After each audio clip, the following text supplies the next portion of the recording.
Birras da Mãe. Olá, bem-vindos a mais um Birras com os nossos episódios especiais, onde em vez de fazermos birras a duas, convidamos uma pessoa que admiramos para descobrir mais sobre a sua infância, que tipo de parentalidade tiveram e como é que isso as tornou as pessoas e os pais que são hoje. A nossa convidada de hoje é uma pessoa que eu admiro muito, que mudou completamente a minha vida e a das minhas filhas, bem como a de várias pessoas que se cruzaram no seu caminho. Maria Mascarenhas estudou formalmente design gráfico no IAD, cresceu sempre a dedicar-se ao voluntariado e, embora diga que não estudou teatro ou teatro musical, eu percebi rapidamente que isso não era verdade. É que apesar de não haver em Portugal na altura uma universidade ou um curso que ela pudesse estudar oficialmente, a Maria é uma das pessoas mais especializadas nesta arte em Portugal. Cresceu a ver, ouvir, ler todos os musicais aqui no estrangeiro, todas as peças, todas as adaptações, introduziu as suas filhas a este mundo e envolveu-se de tal maneira que acabou por se tornar o seu grande projeto, o seu trabalho e a sua grande vocação. Ensinou um musical e foi isso que depois criou a Escola de Teatro Musical, a Stage Door, onde alia todas as suas paixões, cenários, figurinos, produção, teatro, música, dança, uma vertente pedagógica muito forte, muito enraizada no entreajuda, no crescimento, no apoio entre alunos e professores e no crescimento de cada um.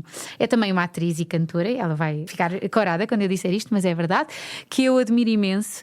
Nunca achei que ela aceitasse este convite, mas estou muito feliz que ela o tenha feito e bem-vinda, Maria. Obrigada. Eu estou aqui como a avó destas birras e como admiradora também, porque no Calendar Girls fiquei mesmo comovida com o personagem que a Maria fez, com a personagem e com a voz dela. Por isso, bem-vinda, Maria. Muito obrigada, Grupo de muito obrigada. fãs. Agora, ainda precisa de caixotes de cartão. Já não, graças a Deus. É que eu tenho imensos. Para os Mas para o ano, acho cenários. que sim, para os próximos cenários do próximo ano, de certeza. Isto é a conversa de qualquer escola de teatro musical ou teatro em que as mensagens são: alguém tem caixas de cartão, alguém tem coisas velhas, alguém tem uma gabardina Um antiga. comando antigo que já não uso, Exatamente, uma mala. um rádio Uma mala. antigo que já não. Cassetes VHS.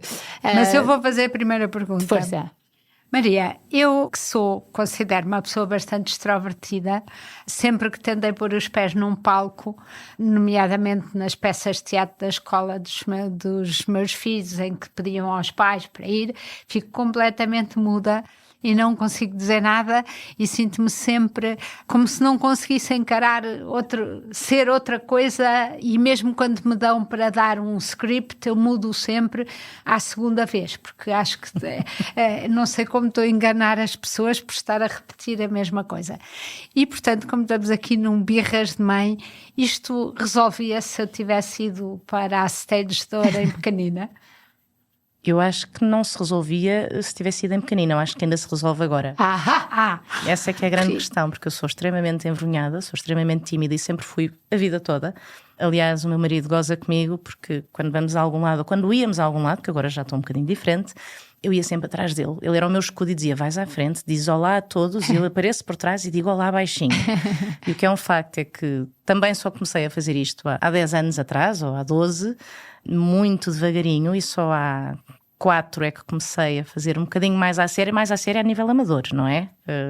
Porque uma amiga minha, eu queria muito ter aberto este curso há mais tempo para jovens adultos da nossa idade, jovens adultos da nossa idade, de todas as idades, não é? Mas foi ela que me disse: eu vou se tu fizeres. E só por isso é que eu estou a fazer teatro amador. Mas eu noto essa diferença em mim. Sim. Porque acho que não há idade para mudarmos, sinceramente, nem para aprendermos. E é uma questão de aprendizagem, de se conseguir a pessoa...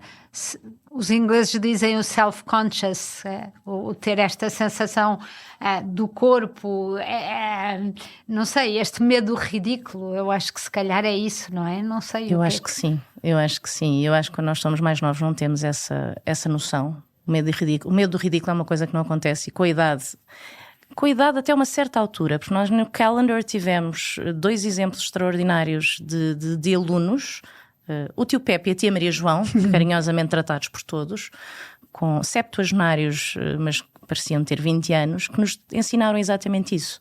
Já não temos idade para ter medo do ridículo. Eu ainda tenho, mas eu acho que vou chegar a uma idade em que vou deixar de ter esse medo. E alguns na nossa vida vai ser perigoso. Não, eu acho que alguns na nossa vida nós apanhamos ou começamos a ter medo do ridículo, porque enquanto somos crianças não temos, não é? Somos jovens inconsequentes. Sim, mas ouvimos muito, eu acho que pelo menos a minha geração ouviu muito que cruza as pernas, cuidado como é que te sentas, essa camisa parece muito transparente, e mesmo, não sei se é por ser só eu, mas a nossa consciência do corpo, eu quando fui para o Pilates já há uns anos, eles diziam-me o pé direito, além do esquerdo e a direita que eu não domino, mas eu demorava mais tempo a lembrar-me onde é que está o meu pé, onde é que está a minha mão, porque eu acho que não nos olhávamos ao espelho, não tínhamos, enquanto esta geração, a gente pode dizer mal das selfies, disto e daquilo, mas se calhar estão muito mais à vontade com o seu corpo do que a minha geração. Eu acho que nem todos, ou seja, sim, mas por exemplo, eu como mãe continuo a educar as minhas filhas e os meus filhos nesse sentido. Veja como é que se senta, não é? Cruza as pernas, não. Lá Sim. está, se calhar essa camisa para o sítio para onde vai não é a camisa acertada. Não sou nada castradora, mas acho que esta coisa da etiqueta e de sabermos estar em cada sítio é importante. Portanto, acho que como mãe continuo a ter esse cuidado. Como diretora da Stage Door, eu não sinto que todos os miúdos tenham essa à vontade, pelo contrário. Pois. Sobretudo a adolescência, então, acho que as redes sociais até acabam por prejudicar muito e por ir no sentido contrário. Há tanta gente a expor-se e expor-se de uma maneira que muitas vezes não é verdadeira, que eu sinto que os miúdos já vêm com muitos traumas e com muitos problemas de autoestima exatamente, e que, embora também haja os outros que estão completamente tranquilos e felizes com a sua imagem, com aquilo que são, e ótimo, não é? Mas sinto que há muitos miúdos, e quando eu digo miúdos não estou a dizer crianças, vamos das crianças até aos 20 e muitos, jovens, exato, que não lidam bem com isso. Sim. E eu acho que tem muito a ver com esta exposição. A todas as fases e por mais tecnologia ou menos tecnologia, há sempre pessoas que acabam por se... Obviamente, mas de facto as redes sociais nesse sentido, para quem não se sente bem, devem ser um sacrifício total, não é? Sim, eu acho que para mim, por exemplo, a Stage Door, agora começámos a conversa pelo meio, mas eu já volto ao princípio. Para mim, a Stage Door, eu acho que nós temos pouco treino de noção corporal, eu e a mãe tínhamos pouca noção. E as aulas de dança, o ter que estar em frente ao espelho e autocorrigir a nossa imagem, são coisas muito difíceis de fazer. Eu tive 2 anos sempre a olhar para os pés, só para o sapateado é que era bom, porque de resto nunca olhava para cima, porque gostava muito de enfrentar, e eu acho que isso, a geração mais nova pode ter mais facilidade em ver a sua imagem refletida, porque desde pequeninos que veem as suas fotografias e as suas coisas, com uma agravante que estão sempre em autocrítica da sua própria imagem, que é o que nós estamos sempre a fazer. Por isso, acho que tem benefícios e desvantagens dos dois lados. Mas eu acho que a dança, principalmente hoje em dia, que eu acho, pelo menos não tirando o balé clássico muito rígido, é um sítio de maior liberdade e de expressão. Acho que pode ser muito bom para pessoas que, como nós, gostam de viver na cabeça e que separam a cabeça do corpo. E de repente eu tenho sentido neste caminho, e é a prova, a Maria tem razão, e que se vai aprendendo, e é por causa dela, por isso é que eu disse que ela mudou a minha vida. É muito bom começar lentamente num sítio seguro a ir vestindo o nosso próprio corpo. Porque normalmente eu acho que muitas vezes dissociamos-nos do nosso próprio corpo. Usamos-lo de forma utilitária, mas não pensamos nele. O que não é mau, às vezes eu acho que é bom, porque às vezes pensam demasiado no corpo, mas é bom também enfrentar isso quando nos sentimos mais confiantes no nosso corpo. Mas vou voltar ao início. Maria, vou organizar isto. Nós começamos sempre com esta pergunta, exceto quando a mãe boicota. Mãe é mãe. E mãe é mãe. E a pergunta é a seguinte: que tipo de parentalidade é que te saiu na rifa? Minha?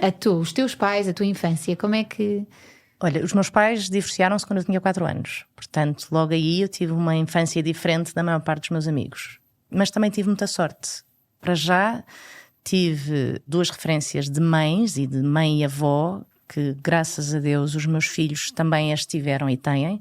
Minha avó já partiu, mas os meus filhos viveram muito intensamente a bivó, e portanto tive 2 referências de mãe que levo para a vida e que sei que não só os meus filhos, mas também os meus amigos. Porque não só sempre tive uma mãe que acabou por ser uma mãe solteira muito cedo, não é? Com 2 filhos com 4 e 6 anos, mas que foi uma super mãe. porque trabalhava das 8 muitas vezes às 8 e nunca nos faltou nada, no sentido de sempre tivemos amor, sempre tivemos alegria. Vivíamos numa mini casa, uma casa muito pequenina, onde fomos os 3 muito felizes durante muitos anos. Depois a família alargou-se e continuámos a ser muito felizes. E, portanto, sempre tive e tinha a minha avó, que era o sonho de acaba a semana e vou para a casa da minha avó, porque a minha avó foi uma mulher muito à frente da época dela e foi com ela que eu também aprendi muita coisa, desde muito pequenina, nomeadamente a cozinhar. E a abrir as portas de casa. Portanto, eu sempre cresci com um conceito de a família é uma casa aberta. Portanto, se quem está sozinho pode vir cá jantar. Nós tínhamos jantares aos sábados em casa dos meus avós e nunca sabíamos quem é que aparecia. Ou seja, éramos a família nuclear dos meus avós, a minha mãe, os meus tios e primos, mas depois havia sempre pessoas de fora. O Natal já sabíamos que tinha que haver sempre presentes extra, porque iam aparecer pessoas. Nunca sabíamos quem nem quantos, mas havia. E havia para homens, para mulheres, para crianças, sempre. E não era só a minha avó, era também a minha mãe, a minha tia, e os meus tios tinham sempre este cuidado de...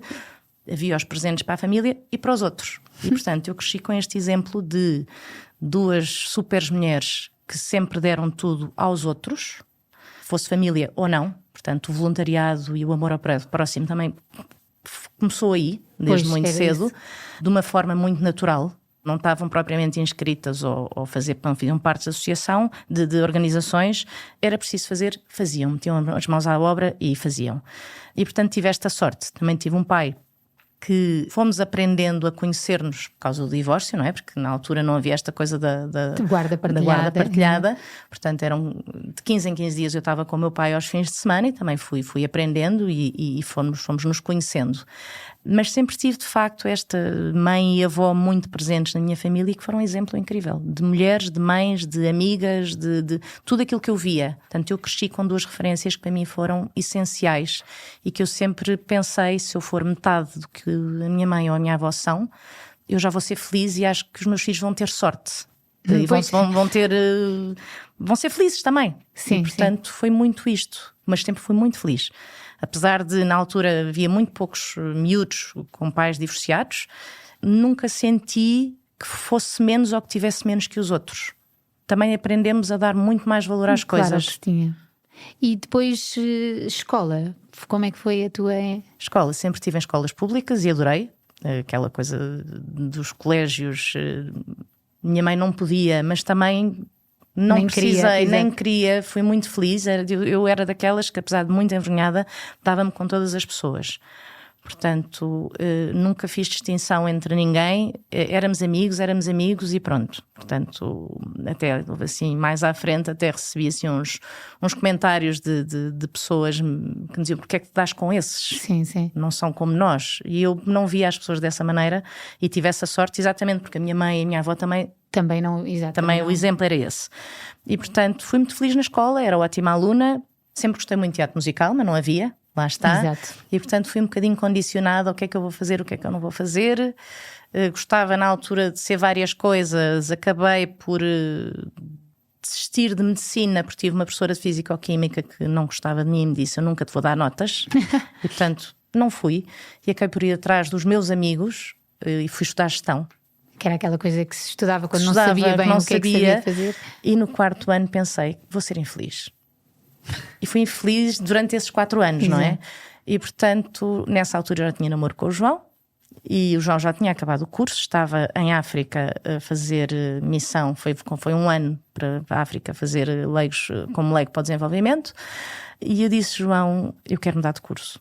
E estávamos numa altura em que o João estávamos com 22, eu tinha 21, o João tinha 22 anos, portanto já tínhamos namoro há 3. E foi um bocadinho aquela coisa de: então, mas eu quando eu vier de África, será que nós, se acabasse o curso, será que a seguir a nossa vida no caminho não seria casar e etc, se o que quer que seja, eu vou ser infeliz aqui. E, portanto, a minha mãe foi a primeira pessoa a dizer: mude de curso, porque já não aguento vê-la infeliz. Finalmente, demorou 4 anos, mas ainda bem. E o João também imediatamente disse: vai, muda. E assim foi, mudei. E mudei para uma área criativa, que não era bem a que eu queria, porque não havia teatro musical. Identifico-me. Exatamente. Mas fui para uma área criativa e foram 4 anos muito bons. Que entretanto casei-me, tive uma filha e acabei o curso já com a Maria, que é a minha primeira filha, no colo, mas foi isso. Portanto, os meus estudos e a minha vida foram muito por aí. E sobretudo, eu identifico-me com isso e com a maternidade relativamente cedo, e isso é um tema que é recorrente aqui, porque de facto as pessoas parecem estar a planear tudo tanto, os filhos, e encará-los como, eu faço primeiro a licenciatura, depois o mestrado, depois o doutoramento, e depois a seguir tenho um filho, e depois parece que, por um lado, é evidente que chegam à maternidade com um poder económico muitas vezes melhor do que nós, que andávamos ali sem saber como pagar as contas e trabalhar e tomar conta dos bebés, e era aflitivo e cansativo, mas por outro lado chegávamos aos 40 e podíamos ir para a stage store dançar porque os nossos filhos já ficavam sozinhos. Outra fase, exato. Eu acho que de facto... E eu acho que eu identifico muito com a história da Maria, porque também tive este caminho, não é? Também não tinha nós tínhamos esta paixão e não havia sítio para onde explorar o teatro musical, mas também nesta ideia de que a família não ia ser o fim de nada, não é? Ia ser o princípio de muita coisa. Não havia medo de trazer uma filha, quer esteja a meio do curso, quer esteja no fim, sabendo que isso fazia parte do caminho que se tinha que fazer. E o que te queria perguntar era, enquanto estiveste a estudar na universidade e claramente o casamento estava a ser a tua vocação, como é que vivias a música, como é que vivias o teatro, como é que... A música vivia da seguinte maneira: eu fui tendo aulas de canto, tive no conservatório, e odiei porque aquilo era tão restritivo. Eu canto num coro de igreja há quase 40 anos, e uma das coisas que eu chegava à segunda-feira e a primeira coisa que a minha professora de canto dizia foi: foste aos fados, ou foste cantar ao coro. E eu fui, mas não podes. E eu... Não dá, não, quer dizer, eu não quero ser cantora clássica, mas era o que havia na altura em Portugal, era o conservatório. Eu não quero ser cantora lírica, estou aqui de facto para aprender, mas não quero fazer disto vida. E ela era constantemente isto, era às segundas e às quintas, ou quer que fosse, estiveste a cantar ou não devias. Eu não devia, onde eu quero. Eu sinto que quero e tenho que estar. E portanto, mas tive um ano no conservatório que aprendi muita coisa, mas não gostei por esta restrição, e por este castração pelos outros não, mas chegou ao ponto de me dizer: tu tens que deixar gestão, porque tens que ir para a Itália estudar, porque tu tens um timbre e uma voz muito específica e é lá que tens que ir estudar. E eu pensei: não, mas uma pessoa que não me conhece lá nenhum não tem que dizer o que é que eu tenho ou não tenho que fazer. Depois estive no Hot Club, gostei imenso, e depois fui tendo professores de canto, mas não foi uma coisa contínua, até porque fui tendo filhos. Exato. Fui tendo filhos, felizmente fui tendo filhos, que era um projeto meu e do João, mas continuei a cantar com amigos, continuei a cantar no coro, e fui tendo estas aulas para ter um cheirinho daquilo que não podia, porque não havia. Exato. Também eras como eu, quando ia ver teatros musicais, chorava interiormente. E depois o que eu fiz, e tive muita sorte, vi muito teatro, muito balé, muita ópera, muito teatro musical. Tive a sorte, lá está, o primeiro musical que eu vi foi a minha avó que me apresentou, que foi o Cyrano de Bergerac, ou o Cyrano de Bergerac, foi uma produção italiana, e que até hoje me ficou completamente entranhada. E um dia, se tudo correr bem, gostava de fazer essa produção em Portugal, profissionalmente ou na escola. Eu gostava muito de trazer essa produção, porque de facto é muito especial e é muito bonita. Mas tive a sorte de ter uma avó que me levava constantemente também ao teatro e aqui aos fados, e portanto... Eles tinham esse lado, a tua mãe e a tua avó, esse lado criativo, mas não musical? A minha mãe não. Não, o meu pai é que tocava e cantava muito bem, tocava guitarra e cantava muito bem. A minha avó também não era artista, nem artística, mas gostava muito de arte, de cultura, de todo o tipo. Sim. E adorava musicais, portanto, e tenho a sorte, ainda no outro dia estive a falar com a minha mãe, a sorte que eu tive de poder ver com a minha avó, porque vieram a Portugal, produções do Cats, do Miss Saigon, do Phantom of the Opera, a versão americana, sim, não a do Andrew Lloyd Webber, a americana é melhor. Mas tive a sorte de poder também partilhar estas coisas com a minha avó, e é tal coisa, a minha avó tinha uma coisa muito gira, ela, como eu, dormia pouco. E portanto ficava até às tantas da noite a ver as coisas que passavam na televisão e gravava em beta e em VHS tudo o que dava de espetáculos. Muitas vezes davam às tantas da manhã porque não havia público, não havia audiência. E portanto eu depois ia para casa da minha avó ver estas coisas e foi muito a minha avó que me incutiu o teatro musical. É engraçado ter essa força. Ia perguntar em relação depois à escola, pronto, e porque quem nos ouve são pais assim, e avós, o que é que acha que o teatro musical pode trazer às crianças? Porque é que... tudo. Lá está, desde confiança, segurança, descobrirem novas capacidades e valências, que é muito engraçado. Também acabar, ou pelo menos ajudar a superar algumas... Não é fraquezas, traumas, limitações que podem ter por causa de ansiedades, de o que quer que seja. É muito gratificante ver a mudança nos miúdos. Ainda no outro dia tínhamos uma miúda da turma das tuas filhas que dizia: a Stage Door mudou a minha vida, porque há um ano atrás eu tinha uma série de problemas recorrentes e este ano eu olho para trás, se fosse ali ou fosse na escola, fosse onde quer que fosse. E eu este ano olho para trás e nunca pensei, há um ano atrás, que poderia ir sequer fazer um solo, quanto mais ter uma personagem com tanto destaque. E este ano, de facto, olho para trás e aqueles problemas que eu tinha, não os tive. Já nem sei há quanto tempo é que foi a última vez que me aconteceu alguma coisa. Não, e de repente dei por mim cantar sozinha em cima de um palco, a dizer piadas em cima de um palco. E eu há um ano atrás olhava-me ao espelho e dizia: tu nunca vais ser ninguém, tu nunca vais conseguir fazer isto. E portanto, estamos a falar de uma miúda de 14 anos. E eu acho que isto é assim, extraordinário. Ou termos outra miúda de 20 e poucos anos que ainda ontem mandou uma mensagem a dizer: olá, é só para dizer que eu estou muito feliz.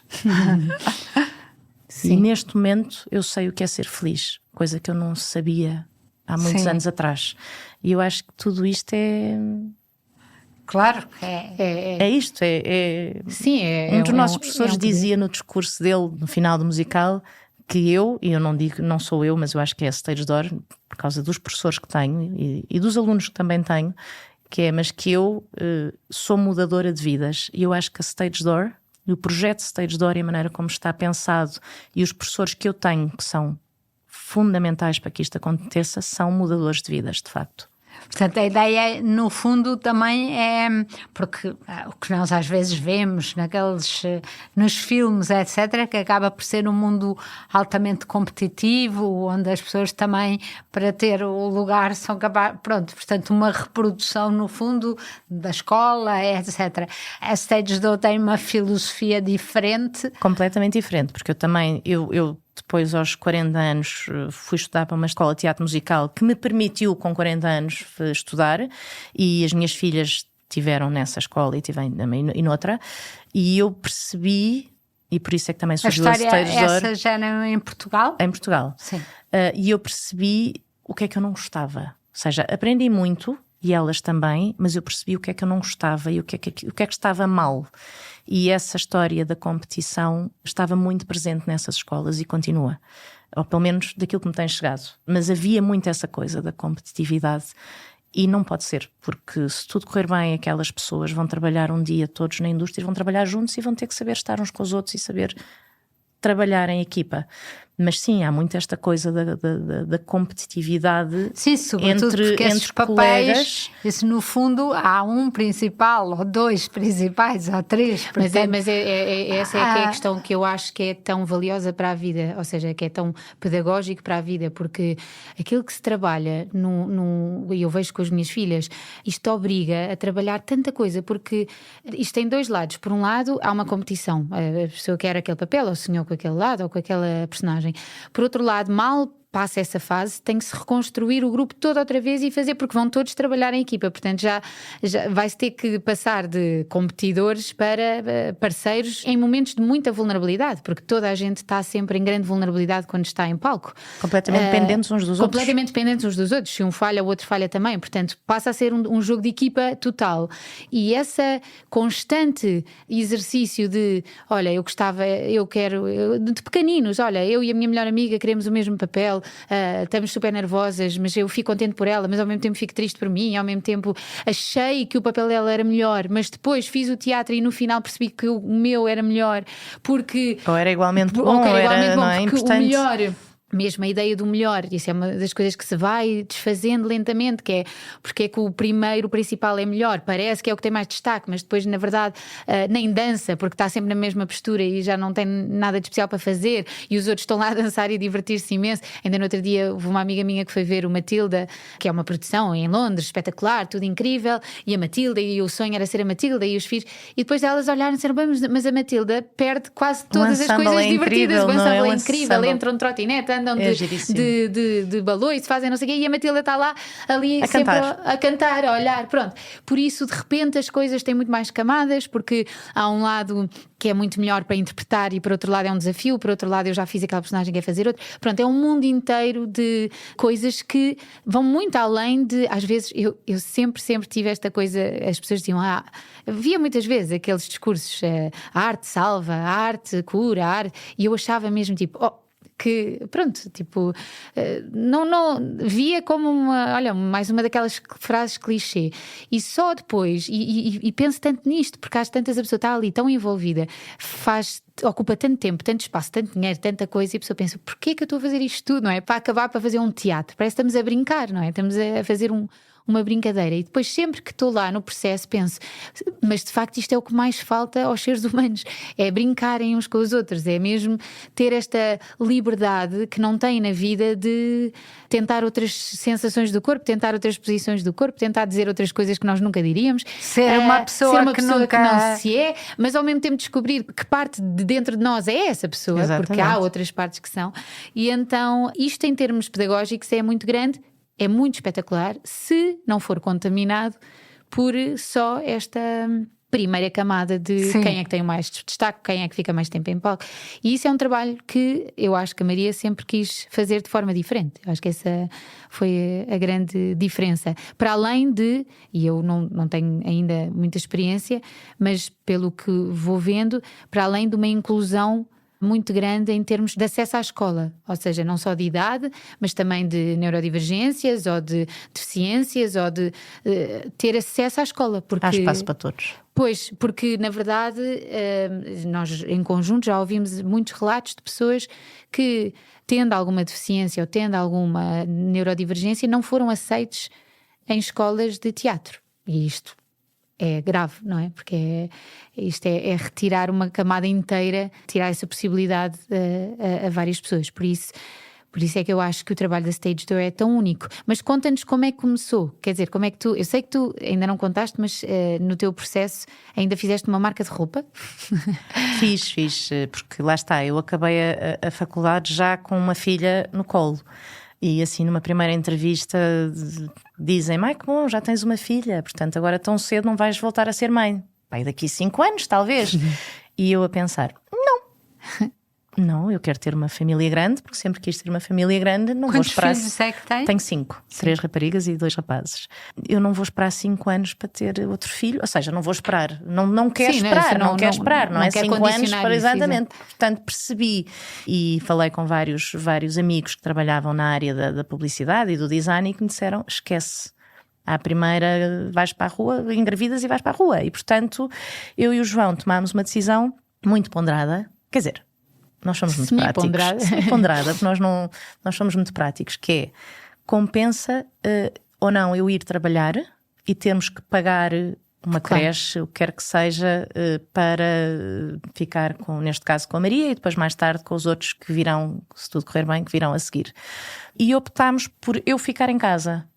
E, portanto, a Maria, que foi a primeira neta da minha mãe, e, portanto, a minha mãe e a minha avó sempre tiveram muito jeito para mãos, lá está. A minha mãe é muito artista nesse sentido, a minha avó com a tricô, com bordados, com crochê, que digam com os tudo. Figurinos dos teatros que são. Exatamente. E, portanto, todo o enxoval da minha filha Maria foi feito pela minha mãe e pela minha avó e foi incrível. Mas ao ponto de termos as nossas amigas todas, também estavam à espera do bebê, a dizer, não vendem.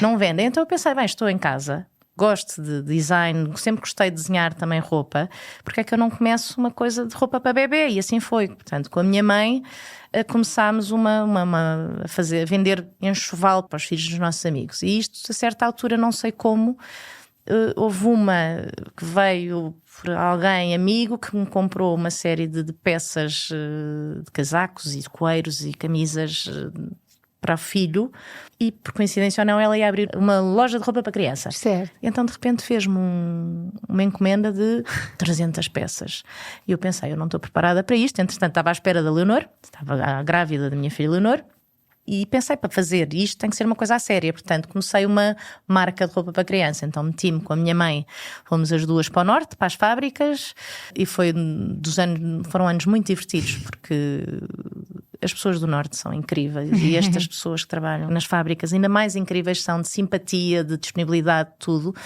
E fomos para as fábricas à procura de tecidos e à procura de lãs, mas tinham que ser lãs específicas por causa das alergias, disto e daquilo, que eu sou muito ciosa.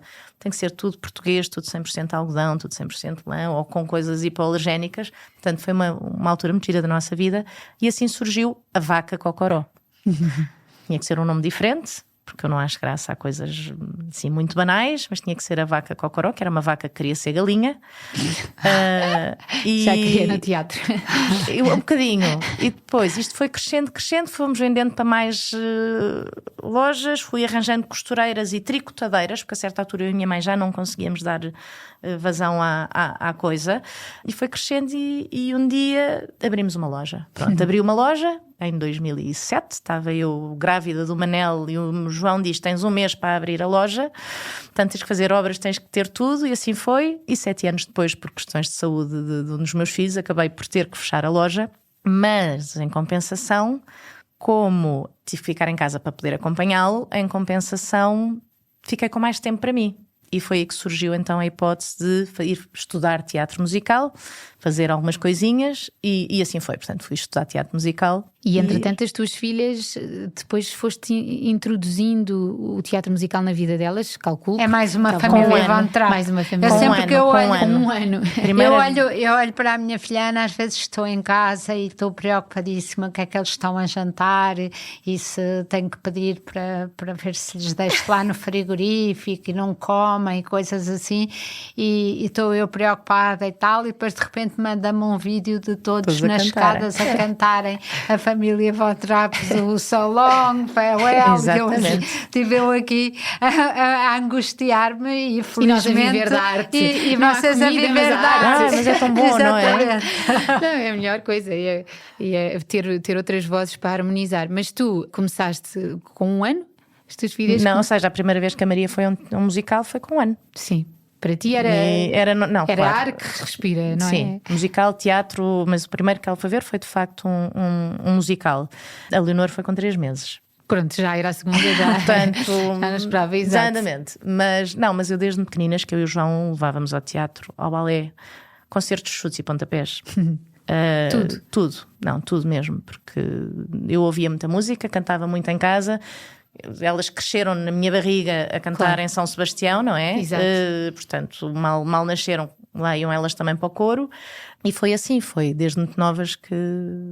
E mostrou, para quem não sabe, a Maria, filha da Maria, portanto, mais conhecidas como Maria Mãe e Maria Filha, que agora já não se safam deste rótulo, mas a tua filha depois acabou por seguir mesmo a universidade e fazer o curso profissionalmente, e os teus outros filhos, por acaso nunca falei disto contigo, os rapazes também se interessaram?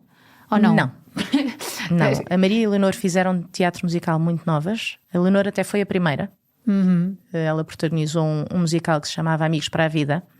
E a Maria também já gostava muito, portanto, as duas já faziam por hobby, por extracurricular, não é? É a linha materna. A linha materna é muito forte. Mas é curioso, porque no meu caso também é assim, não é uma imposição de todo, é mesmo é só porque respiram aquilo porque que querem. A pessoa passa a partilhar, tu também quiseste ir para jornalismo. Claro, porque partilha, mas exatamente. Outros irmãos não ligam tanto, não é? Mas tem graça.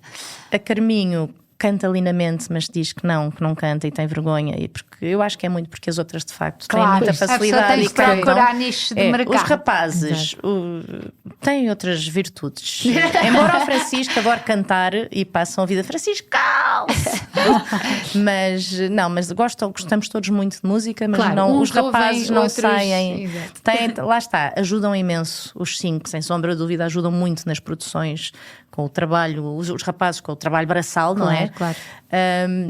Acabam por estar muito envolvidos, mas não cantam nem porque dançam. As pessoas não têm noção, mas fazer um teatro é uma logística tão grande por trás que eu também não tinha a menor noção, e portanto eu acho que as nossas famílias, quer queiram, quer não, são arrastadas rapidamente ou para pintar figurinos ou para ir arrecadar coisas. E como é que está a sensação que eu tenho, visto de fora, é que está a crescer este mercado, entre aspas, da música e do teatro e do teatro musical. E do teatro musical, de repente... Está a crescer imenso, mas eu sou muito pessimista. Eu tenho estas conversas com o Arthur, com o Carlos Meireles, com muita gente. Eu sou muito pessimista, porque eu acho que está a crescer, mas não necessariamente no bom sentido. O meu marido diz que eu sou a pior comercial que existe à face da terra. Eu não sei vender, nem quero vender. Sim. Eu faço isto por paixão mesmo, e eu quero é que os alunos possam tirar o melhor possível, mas infelizmente eu acho que há cada vez mais escolas e mais produções cujo único objetivo é ganhar dinheiro, e portanto está a crescer, mas está a crescer de uma maneira, não vou dizer descontrolada, mas não há exigência, não há rigor nos guiões, não há rigor nas produções, não há rigor na qualidade. Em relação às escolas, não há rigor na formação dos professores. Estão a abrir muitos cursos em que, por exemplo, um professor de jazz, a formação que tem é PT, é ser um professor de educação física. Sim. Portanto, mas esses são aqueles momentos de transição. Eu senti, por exemplo, no jornalismo, que eu fui o primeiro ano do curso de comunicação social na Universidade Nova, e obviamente não havia professores jornalistas, portanto tínhamos sociologias, antropologias, tudo ao lado. Sim, sim. Mas aos poucos foram-se formando Mas há muita gente formada e muito boa. Só que não se quer pagar. Exatamente. Mas tem que se pagar um bocadinho mais por elas, e acima de tudo essas próprias pessoas querem que as escolas sejam exigentes no nível de qualidade, e não há essa preocupação. Não há. Portanto, e o mesmo para as produções, quer dizer, nós temos aí grandes produções, e não me vão ouvir para não. Mas temos grandes produções que infelizmente não pagam. Ou não pagam pagam ao elenco, mas depois não pagam ao ensemble, ou quando pagam estamos a falar de 5 euros por espetáculo, 15 euros por espetáculo. Sim. Quando têm salas cheias e vendem bilhetes a 20, 30 ou 35. E portanto eu acho que isto não está a crescer no sentido certo, mesmo. Eu acho que tu tens também muita sempre ambição e ganância, este lado muito ativista em ti, de injustiça, e por isso eu acho que estás sempre muito atenta a essa... Mas é injusto. É o que eu digo, a justiça e a injustiça. Tu conheces casos muito próximos. Eu sei. Não, claro, mas em tantas profissões os estagiários não são pagos. Claro. É isso, eu acho que é um problema de Portugal em geral, em relação ao mercado, e neste lado das artes então é levado ao... É porque há muito aquela coisa de não podemos pagar, mas isto fica bem no teu currículo. Sim. Isto é currículo. Sim, e, mas no entanto, nós temos isso todos os dias, não é? Sim, no entanto estamos a falar... É ótimo porque vai mostrar o seu livro. Depois vê o seu livro. Obrigada. Não paga as contas com a fotografia do meu livro. Não, nem é questão de pagar as contas. É um conceito que uma grande amiga minha, e que é de uma grande empresa, e que faz sempre questão de pagar as colaborações todas, e em que ela diz que é uma questão de respeito pelas pessoas. De valor pelo trabalho. O trabalho tem valor, e claro, portanto é isso. Não, e nós todos também, eu acho que isso também é uma coisa da nossa geração, nós que somos péssimas comerciais por causa disso, não é? Temos muito esta ideia de que as coisas... As senhoras não falavam de dinheiro. Não só não falar de dinheiro, como se gostamos de fazer uma coisa... Então deve valer menos. Ou seja, não, mas é que eu gosto, é porque eu gosto, e então, claro, não vale a pena. E isto é super difícil, mudarmos a nossa... Sim, mas vai mudar. Sim, devagarinho. Eu espero bem que sim. Até porque quem dá a cara são eles, não é? São os atores. Quem estão lá no palco. Exatamente, e portanto, quanto mais não seja uma coisa simbólica, que já não devia ser simbólico, não é? Mas dizer não podemos pagar, mas isto é ótimo para ti, e depois estás 30 espetáculos a dar o litro e a... Sim, não faz sentido. Mais os ensaios, mais tudo aquilo que se deixa de fazer. Sim, a vida toda. Sim, sempre naquela perspectiva, é o que eu digo, é sempre naquela perspectiva da oportunidade e do currículo mas que no fundo é um aproveitamento. E há muito aquela coisa de se dizes que não há problema, porque vem logo outra a seguir que diz que sim. Ou se dizes que não uma vez, ficas marcado e já não te vamos chamar nunca mais. E pronto, porque depois esta área tem muito esta... acho que todas estas, toda a gente se conhece mais, não é? Pois sim, tem muito essa pequena. Eu acho que esta foi uma grande birra da Maria, mas nós costumamos acabar, porque infelizmente estamos a ficar no fim do tempo, com esta pergunta que é: quando eras pequena havia muitas birras, lembras-te de alguma? Bateste o pé para fazer alguma coisa? Não, eu era péssima. Era Maria Rapaz, portanto, não, birras acho que não. Mas quando diz que era péssima é o quê? Passava a vida a cair de sítios, porque era certo, Maria certo. Rapaz, pronto, eu era o skate, era a bicicleta, era trepar a árvores, porque eu era a única prima no meio de não sei quantos primos durante muitos anos, portanto eu fazia tudo o que eles faziam, mas acho que birras não. E mesmo os meus filhos. Tens um irmão? Tenho um irmão, tenho 4 irmãos, sim, um irmão do primeiro casamento. E como é que foi? Não havia discussões? Não, nós os dois éramos o cão e o gato, não é? Sempre O gato e o rato sempre. Mas o conceito de birra é que está desvalorizado. Ou seja, nós, imagina, estávamos hoje lindamente e de repente olhávamos um para o outro e disse: está na hora. Eu quero comando, não, eu quero comando. Era que fazíamos de propósito para nos picarmos um ao outro. Para poder discutir. Para ter alguma emoção. E os meus filhos que não me ouçam isto, Manela e Francisco, que é o que eles fazem, eu estou sempre a dizer: não façam isso. Exato. mas não, eu acho que não era muito. É uma forma de descarregar energia, não é? Essas discussões que precisavas de. E é sinal que gostamos um do outro, não é? Que eu olho eu disse, de facto, olho para eles, estão sempre à luta, que eles só sabem brincar à luta, muitas vezes, mas de facto gostam um do outro. Porque depois acabam sempre. Claro. Sim. E o que é que das coisas que trouxeste da tua mãe e do teu pai, da tua parentalidade, o que é que ficou como mãe? O que é que tu decidiste que ia ser igual e o que é que decidiste que recusavas determinantemente a repetir? E que depois repetiste, provavelmente. Eu sempre disse que aquilo que eu mais quero é que eles sejam felizes. E, portanto, façam o que fizerem, têm que ser felizes, mas também têm que ser bons naquilo que fazem. Portanto, as decisões que tomam é para levar para a frente e tomá-las à sério, não é? E empenharem-se à sério nisso. Portanto, eu lembro... Para já, uma coisa que eu sempre fiz, e eles ainda hoje em dia reviram os olhos, que é... Eu digo-lhes muitas vezes que gosto muito deles. Isso faltou-me. Certo, sim, isso a parte faltou-me. não era Portanto, geracional. eu acho que também, a vida não é curta demais para não dizermos às pessoas, sejam filhos, amigos, o que quer que seja, família, que gostamos deles. E portanto eu mas já disse uma coisa, o quê? A mãe gosta de si. Ai mãe, já chega, mas portanto isto é uma coisa que continua. E depois é dar-lhes essa liberdade de escolha, de é isto que eu quero fazer na vida, por exemplo, muito bem, agora eu e o João falamos com eles, essa é a decisão, mas tenho que pensar nos prós e contras, portanto isto para a decisão ser bem tomada e ponderada. E a partir do momento em que tomam as decisões que querem tomar, nós estamos lá para apoiar, mas também, se essa foi a decisão, então toca trabalhar para ela, não é? Sim. Portanto, acho que é muito isto. Somos muito práticos, os dois, extremamente práticos. Acho que isso também fez com que as coisas fossem mais fáceis. E não sei como conseguimos uma coisa que para mim é um feito, que é os nossos filhos. Nós não somos nada aquela género de família que vamos ao supermercado todos. Sim, vamos tudo, não. Exato. Mas férias são férias e, portanto, é bom passar férias em família. E ao longo da nossa vida, sem nunca os obrigarmos, os nossos filhos estiveram sempre presentes em muita coisa. É porque eles gostam de estar uns com os outros. Todos os nossos amigos conhecem os nossos filhos e os nossos filhos conhecem todos os nossos amigos, por exemplo. Ao ponto de, agora no casamento da Maria, a Maria olhar para a nossa lista de convidados e dizer: oh mãe, isto era quem eu queria que tivesse cá. Conheço todos os amigos dos pais. E se eu pensar, eu tenho uma história pelo menos com cada um deles. Portanto, fizeram de facto parte da minha vida. Não foi da dos pais, foi da minha vida. Sim, tenho isso também com os seus amigos. E portanto isto para mim é aquilo que eu acho que aprendi isto com a minha mãe. Não tanto com o meu pai, porque lá está. Porque com o meu pai, como estávamos de 15 em 15 dias, tive menos este exemplo, mas também. Mas isso sem dúvida alguma. Isso e a porta aberta. Exato. Porta aberta é fundamental. Eu tenho 5 filhos mais vários adotivos. Que são os amigos deles daqui e dali, ou os nossos jovens da equipa de jovens, ou muitos alunos que já não são alunos e que continuam. Eu digo-lhes mesmo, vocês são como filhos para mim.